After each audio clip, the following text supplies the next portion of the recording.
안녕하세요. 백선생입니다. 오늘은 골다공증에 대해서 알아보도록 하겠습니다. 현대사회는 점차 고령화되어 가고 있는데요. 평균 수명이 약 85세에서 86세에 다다르게 됩니다. 그래서 고령화에 따른 다양한 질환들이 많이 나타나고 있는데요. 그 중에 하나가 골다공증이고, 골다공증이 위험한 이유는 골다공증과 관련되어 골절이 나타나기 때문입니다. 고령화가 진행이 되면서 골다공증과 관련된 골절의 유병률이 점차 높아지고 있는데요. 고령에서의 골절은 단순히 골절의 문제만으로 끝나는 게 아니라 사망률 또한 높이기 때문에 골다공증에 대해서 잘 알고 그에 따른 관리를 적절히 해주셔야 합니다. 그래서 오늘은 이 골다공증에 대해서 한번 알아보도록 하겠습니다. 골다공증이라는 거는 골 강도, 골의 단단한 정도를 말하는 건데요. 골 밀도라고 표현하기도 합니다. 이 골 강도가 떨어지면서 골절의 위험성에 노출이 되는 대사성 골질환을 바로 골다공증이라고 얘기를 합니다. 먼저 이제 뼈의 구조를 간단히만 좀 얘기를 해보자면 뼈가 이렇게 있어요. 뼈는 크게 두 가지 종류로 나눠서 이제 조금 바라볼 수 있는데요. 하나는 피질골이라는 게 있고요. 또 하나는 가운데 정도에 이렇게 스폰지본이라고 해서 소주골이라는 걸로 구성이 되어 있습니다. 피질골이라는 거는 뼈 사이사이 틈이 거의 없을 정도로 이렇게 조밀조밀하게 단단하게 뼈로 구성이 되어 있는 걸 피질골이라고 얘기를 하고요. 소주골이라는 거는 이제 스폰지본이라고도 하는데요. 그 말에도 알 수 있다시피 뼈의 구성 성분들이 이렇게 그물을 치듯이 그 사이사이에 약간의 구멍들을 가지고 있습니다. 그 구멍들이 거의 안 보일도록 조밀조밀하게 있는 거는 골 밀도가 이제 높은 게 되는 거고요. 골 밀도가 감소했다라는 거는 그 사이사이의 틈이 이제 많이 벌어져서 구멍처럼 이제 보이게 되는 거죠. 그래서 그렇게 골 밀도가 떨어진 거를 골다공증, 골에 여러 개의 구멍이 있는 거라고 해서 골다공증이라고 얘기를 하게 됩니다. 골 밀도는 태어나서 이제 성인이 될 때까지 꾸준히 증가를 하게 됩니다. 여기 제가 그래프를 하나 그려놨는데요. 이렇게 나이가 들면서 점차 이렇게 골밀도는 점차 증가를 하게 되는데 어느 순간 최정점에 도달하게 되겠죠. 그걸 바로 최대 골량이라고 얘기를 합니다. 보통 20세에서 30세 사이, 20대 중반에 이제 최대 골량에 도달을 하게 되는데요. 그렇게 도달을 하고 나서 나이가 들면서 점차 일정한 속도로 골밀도가 떨어지게 됩니다. 그래서 이 최대 골량이 굉장히 높다라면 골다공증에 걸릴 확률이 조금 낮아지게는 되겠죠. 그래서 이 최대 골량과 이제 연관 있는 요인들에 대해서 좀 잠깐 얘기를 해보자면 보통은 유전적인 요인이 가장 큽니다. 한 60에서 80% 정도는 유전적인 요인의 영향을 받는다고 하고요. 나머지가 바로 환경적인 요인의 영향을 받게 됩니다. 환경적인 요인에는 칼슘, 그리고 비타민 D, 그 다음에 운동, 그리고 성호르몬, 그리고 생활 습관 같은 것들이 영향을 미치게 되고요. 이런 유전적인 요인과 환경적인 요인에 의해서 이제 최대 골량에 이제 도달하게 되죠. 그리고 나서 이제 골밀도는 나이가 들어가면서 떨어지게 되는데 어느 순간 이렇게 툭 떨어지는 지점이 생기게 됩니다. 여성에게서는 바로 여성은 이제 폐경을 거치게 되는데요. 폐경이 일어나게 되면은 성호르몬이 감소하기 때문에 이렇게 골밀도가 툭 떨어지는 지점이 생기게 됩니다. 성호르몬이 골밀도에 미치는 영향에 대해서는 조금 더 깊이 알고 싶으신 분이 있을 수도 있으니까 제가 나중에 다시 한번 영상을 제작해서 한번 올려보도록 하겠습니다. 이렇게 폐경이 일어나게 되면서 골밀도가 뚝 떨어지면서 골다공증이 생기는 경우가 있는데요. 그걸 바로 폐경 후 골다공증이라고 얘기를 합니다. 그리고 그 이후에 이제 나이가 들어가면서 또 한번 골밀도가 많이 감소하는 지점이 생기죠. 이건 바로 이제 노화 때문에 생기게 되는 거고요. 노화로 인해서 골다공증이 생기는 거를 바로 노인성 골다공증이라고 얘기를 합니다.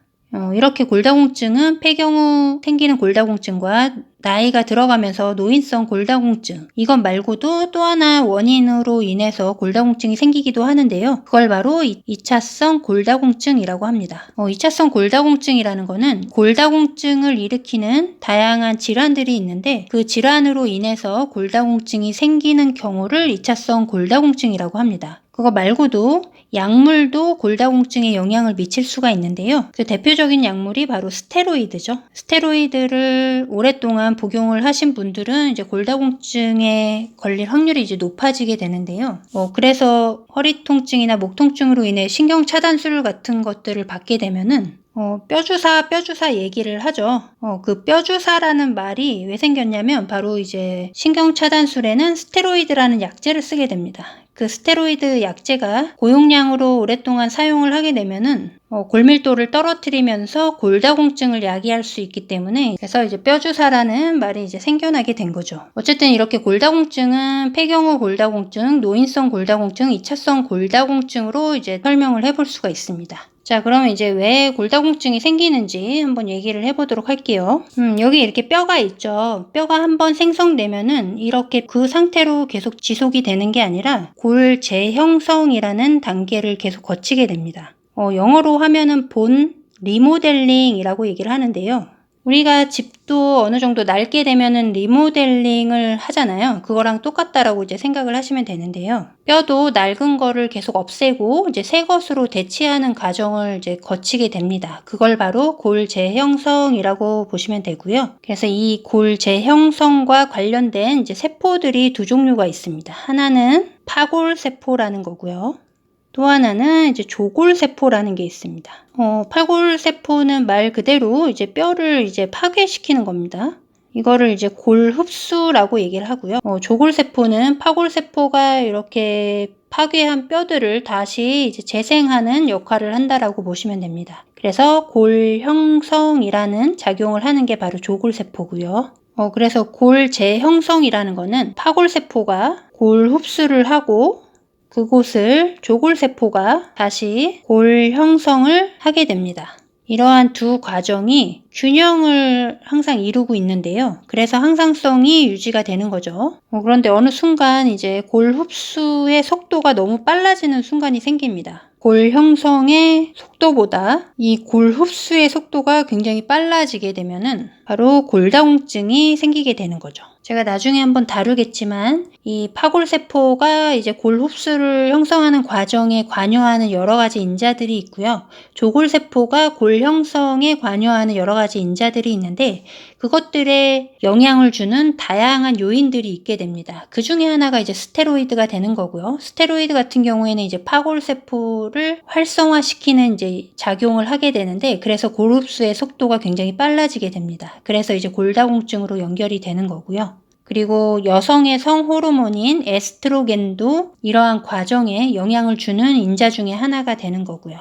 그래서 성호르몬도 골다공증에 영향을 미치게 되는 겁니다. 자, 그러면 이제 골다공증의 진단은 어떻게 하는지 한번 알아보도록 하죠. 골다공증의 진단은 골밀도를 측정하는 방법으로 이제 진단을 하게 됩니다. 골밀도는 이제 BMD라고 많이 이제 얘기를 하는데요. 본 미네랄 덴서티의 약자에 해당이 되고요. 골밀도를 측정하는 방법은 여러 가지가 있습니다. 그 중에 이제 가장 정형화되고 일반화된 게 DXA라는 건데요. 이중 에너지 방사선 흡수 계측법이라는 겁니다. 골밀도의 측정은 뭐 간단히 할 수가 있습니다. 뭐 이런 침대 같은 데에 이제 누워 있게 되죠. 이렇게 누워 있으면 골밀도를 측정하는 기계가 있습니다. 이렇게 기계가 이렇게 있고요. 이 기계가 이렇게 왔다 갔다 하면서 골밀도를 측정하게 됩니다. 골밀도의 측정은 보통 두 곳에서 하게 되는데 여기가 이제 척추예요. 척추가 이렇게 보통 이제 5개가 있죠. 허리, 요추, 그리고 여기 골반이 이렇게 있고요. 그리고 이렇게 고관절이 이렇게 있죠. 이렇게 골밀도를 이렇게 누워있게 되면은 골밀도를 측정하는 기기가 이렇게 왔다 갔다 하면서 이 요추에 있는 부분과 이 고관절에 있는 부분을 측정을 하게 됩니다. 보통 골밀도의 측정은 요추와 고관절에서 하는데요. 요추에 보통 1번에서 한 4번 정도까지의 평균을 내거나 혹은 고관절의 넥이라고 하는데요. 목 부분 요렇게 여기 요렇게 결합되는 거를 이제 머리 부분이라고 하고요. 그리고 요렇게 얇은 요 부분을 바로 목 부분이라고 얘기를 합니다. 이 목 부분의 골밀도를 이제 측정을 하게 됩니다. 그래서 이 골밀도를 측정해서 이제 점수로 나타내는 거를 바로 T-스코어라고 얘기를 하는데요. T스코어라는 거는 건강한 젊은 성인에 비해서 상대적으로 얼마가 차이가 나는지 그 수치를 이제 표현을 하게 됩니다. 그래서 이제 기억해야 될 거는 마이너스 1.0과 마이너스 2.5만 기억을 하시면 되는데요. 마이너스 1.0보다 이제 높으면 정상으로 보게 되고, 요 사이 값이면 이제 골감소증, 그리고 이 마이너스 2.5가 중요한 수치죠. 얘보다 이제 낮으면 바로 골다공증이라고 진단을 내리게 되는 거죠. 이렇게 골다공증의 진단은 사실 간단합니다. 이 골밀도 BMD를 측정을 해서 이제 T스코어를 얻게 되고요. 이 T스코어가 마이너스 2.5 이하이면 골다공증으로 이제 진단을 내리게 되는 거죠. 이 골밀도를 측정하는 거는 급여가 됩니다. 근데 그 급여 기준이 있는데요. 이 대한골다공증 학회에서 제시한 이 골다공증 급여 기준에 대해서 한번 알아보도록 하겠습니다. 여성의 경우에는 이제 65세 이상인 경우, 그리고 남성은 이제 70세 이상인 경우, 65세 미만이지만 이제 보험이 적용이 되는 경우가 있는데요. 65세 미만의 폐경 여성인 경우에서 고위험 인자 중에 1개 이상에 해당이 되는 경우 이제 보험이 적용이 됩니다. 그 고위험 인자에는 저체중이 있을 수 있고요. 그리고 비외상성 골절의 과거력이 있는 경우, 즉 그렇게 골절이 일어날 만한 충격이 아니었는데 이제 골절이 나타나는 경우, 그리고 이제 가족력이 있는 경우, 그리고 외과적인 수술에 의해서 폐경을 한 경우, 그리고 40세 이전에 폐경을 한 경우에도 65세 미만이지만 이제 보험이 적용이 되는 거죠.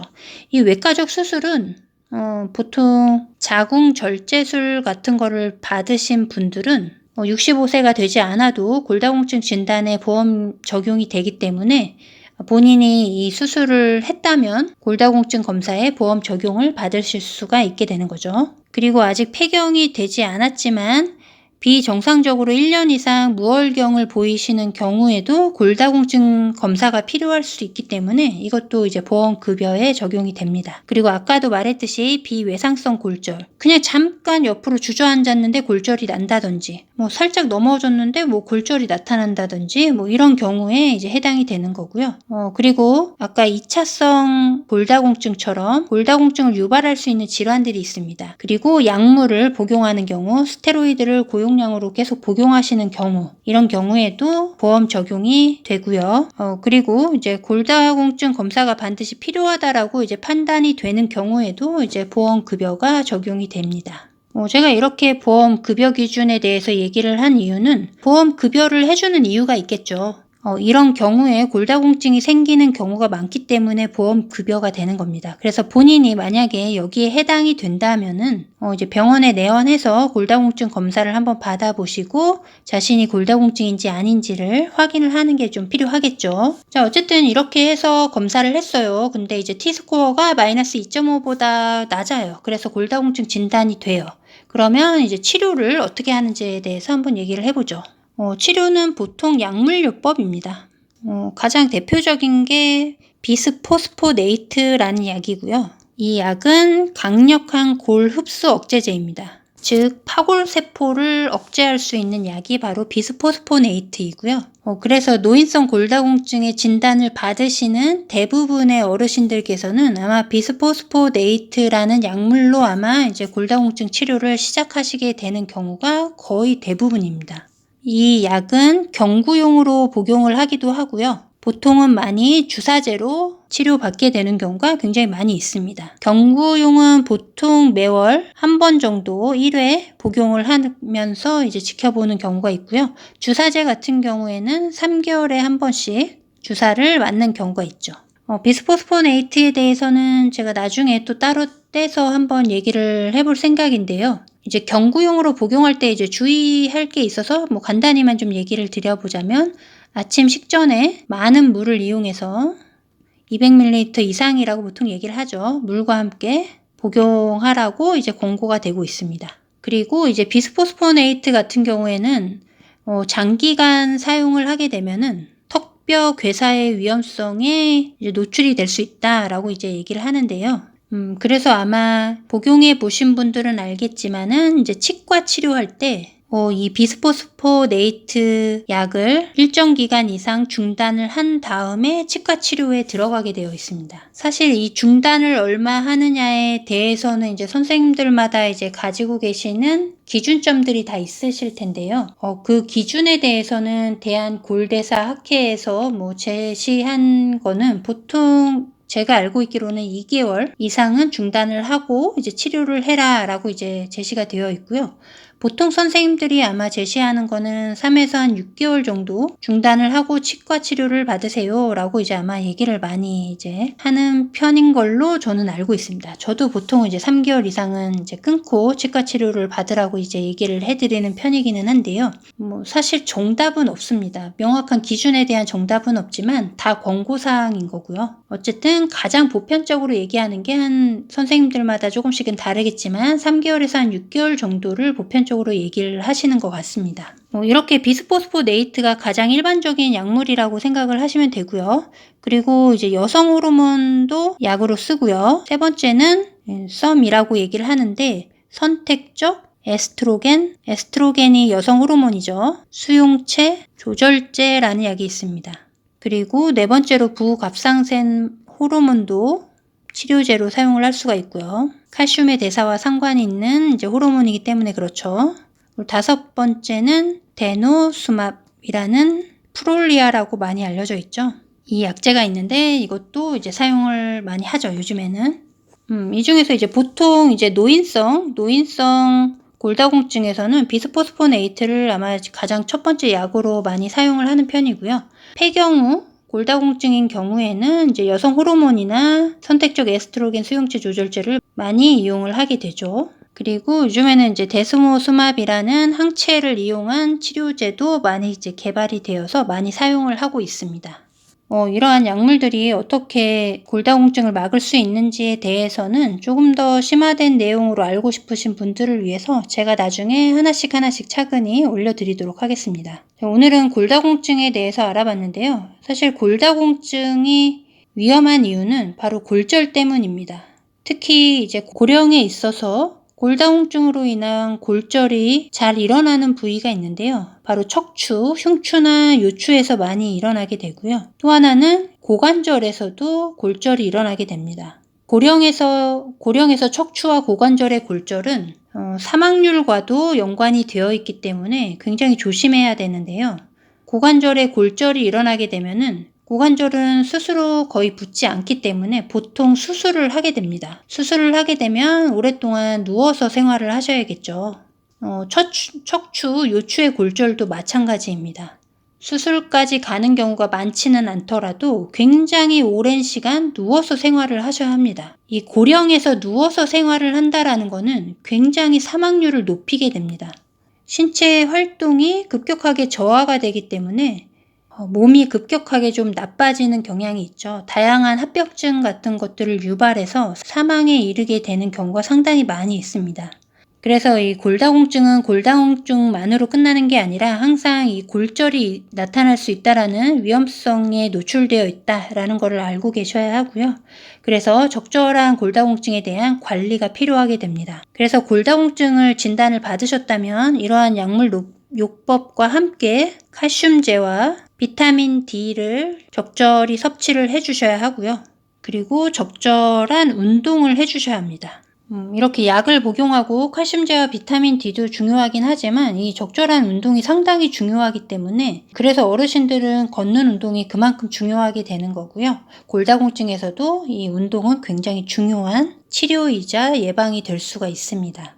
자, 오늘은 골다공증에 대해서 한번 알아봤고요. 골다공증에 대해서 이해하는 데 조금 도움이 되셨으면 좋겠습니다.